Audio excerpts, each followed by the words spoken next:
โอ้โห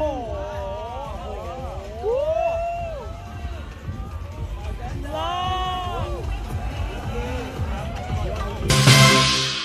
Napanganga ang mga Thai pageant fans maging ang panel of judges sa pasabog na performance ng pambato ng Pilipinas sa Miss Grand International 2024 na si CJ Opiaza. Ngayong araw ginanap ang pasabog na swimsuit competition at nagpatalbugan ng mga kandidata sa kanilang naggagandang swimsuit wear at mga pasabog na pagrampa sa harap ng mga judges.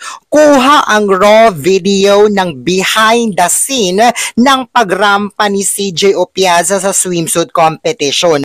Maririnig pa sa behind the scene footage ang mga Thai fans na napahanga sa bangis ng performance ni CJ Opiaza sa swimsuit. ซึ่ง Woo! Maganda!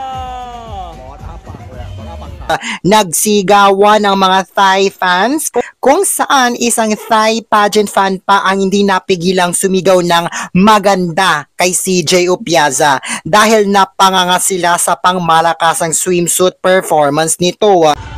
โอ้โห elegance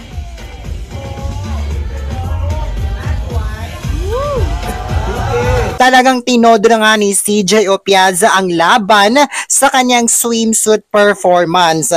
Nahagip pa nga ng kamera si Nawat Itzara Grisil na napanganga kay CJ Opiaza. Makikitang nakatutok ang lahat ng kamera kay CJ dahil naagaw nito ang atensyon ng audience pati na ang mga judges. Ayan, anong masasabi mo sa swimsuit performance na ito ni CJ Opiaza? Sa behind the scene close-up shot ng naging performance nito sa swimsuit competition. Pasabog ba? Is it safe to say na panalo na si CJ Opiaza sa swimsuit round? Anong say mo?